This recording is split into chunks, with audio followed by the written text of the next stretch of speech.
Beech Street Part 3. 3 years has passed until this incident. My sister was 13 years old when this happened. She was home alone. My parents has take the kids to the park for some hours. My sister enjoyed learning how to play the piano. She took some piano lessons from her middle school. She will take her time to practice. Along while practicing, she began to hear footsteps. She only notices when she stopped to drink water. She got goosebumps and remembered that. She remembers that she is the only one home. She then decided to go check every bedroom in case she was wrong. It was clear now that she was the only one home. She then will try to pretend she didn't hear any strange noises. She went back and continued practicing. She can hear the footsteps again, this time to try to calm her nerves. She would sing along while playing the piano. She can hear the footsteps getting louder and closer. She try hard to not think anything of it. She can hear the footsteps stop right behind her now. She try her best to be brave, but crying on the inside. She try her best to ignore it, but then, she felt it. She felt the thing breathing. She felt the breath on her hair.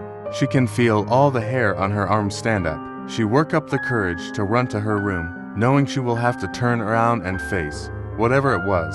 She turned around and there was no one, and took off to her room. She slammed the door and got under her cover. She stayed under the cover until we came home from the park. She dare not move. She lay still with tear coming from her eyes. Scare, just scare. She stay under the covers in her room, and can hear the footsteps again. She can hear it pacing back and forth in front of her room. My sister lay shaking and scared. It was not until 5 to 6 hours later, before we came back from the park. Hours later she heard knocking on the front door. She dare not to move.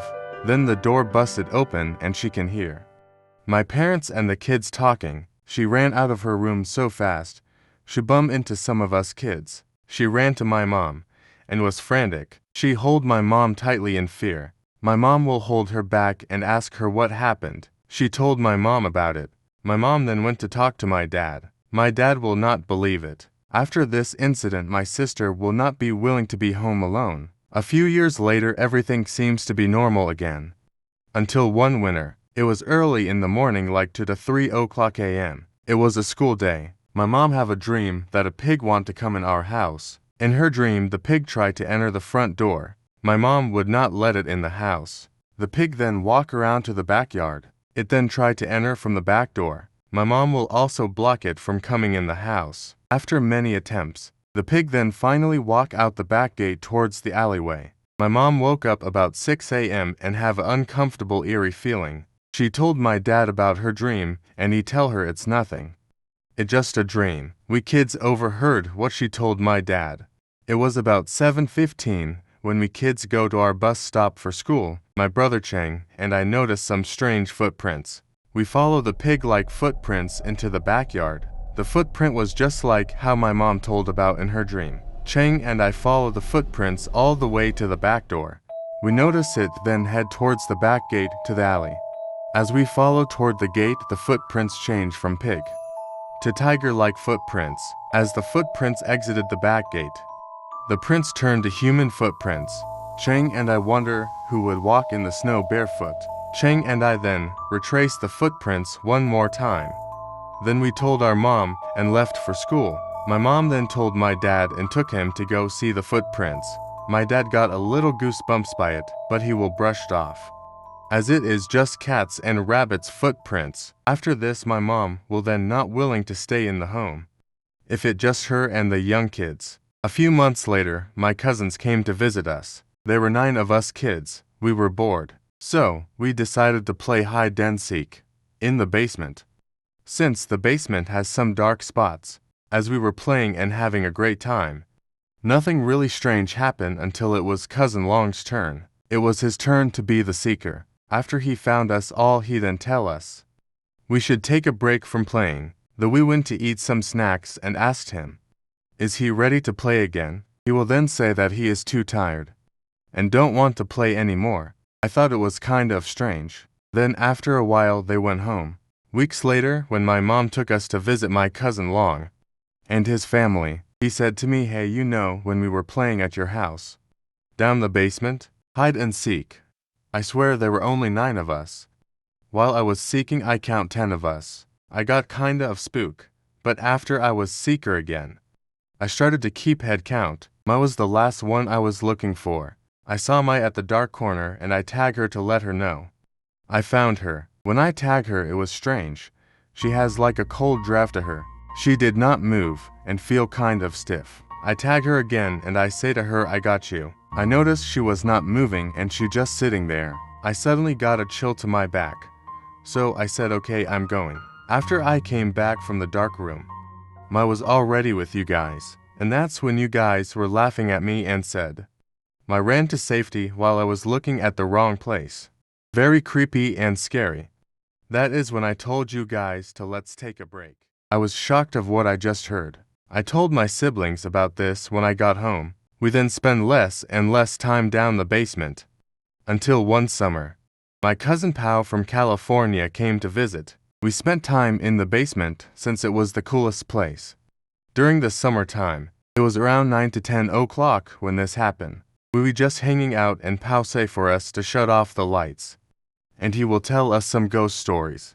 After about 2 stories later, someone keep covering his eyes. He then will stop mid-story to tell us, hey, who keep covering my eyes, stop it.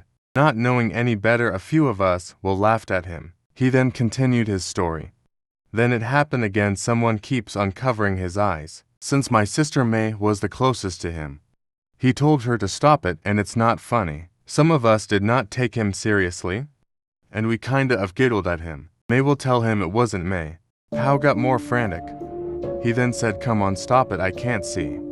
Then he add, stop it, I can't breathe. My sister May got very scared, so she yelled, turn on the light, someone turn on the light. I know it has became serious, so I went and tried to turn on the light, but it was super dark and I couldn't find the switch. My sister May was also helping me at this time. She finally can feel the light switch and turn it on, but Pao will still insist his eyes are still covered and can't see. May and I look him in his eyes. We were scared because Pao's eyes were wide open, but it was just a blink stare. Pao keep repeating he can't see while the light are on.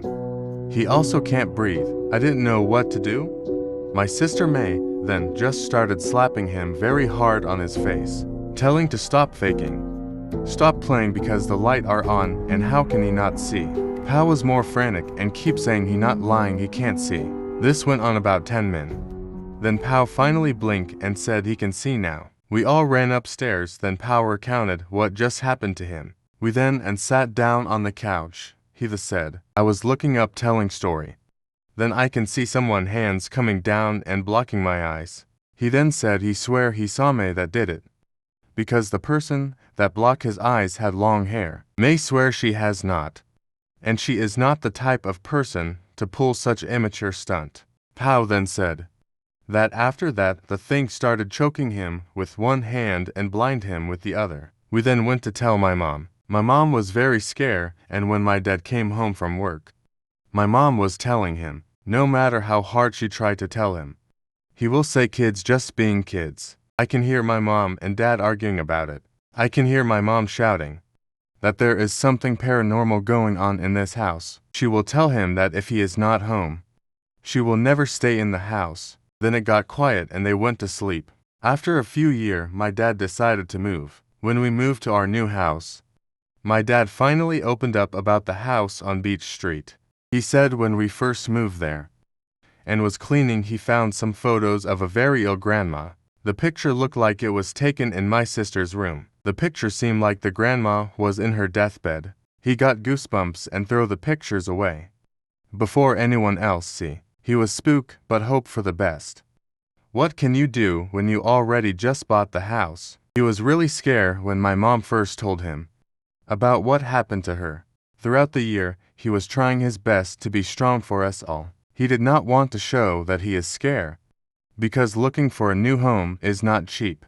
He said he apologized for trying to be brave and hope for the best. My dad said his last straw was when he was getting ready for work. During this time, my mom has taken the little kiddos to school. My dad swear he saw my mom and my 2 siblings were in the kitchen. He called out to them and no answer. Then he heard them rushing down the basement. He then followed them to the step of the basement and called to my mom. He asked her, "Are you taking the kids to the school? You guys are going to be late." No answer. He said after that he realized that my mom and the kids already left. He got goosebumps all over his body. He took his lunchbox and hurried to work. While he was about to leave for work, he looked back at our house, knowing no one is home. While looking at the window, he can see an old lady figure looking back at him like it was taunting him. He say talking about it still gives him the creeps. I too sometimes still dream and has nightmare about that house. I recall one time dreaming that the old lady found us. She was very angry and I will wake up all sweaty. Thanks for listening. Please like and subscribe.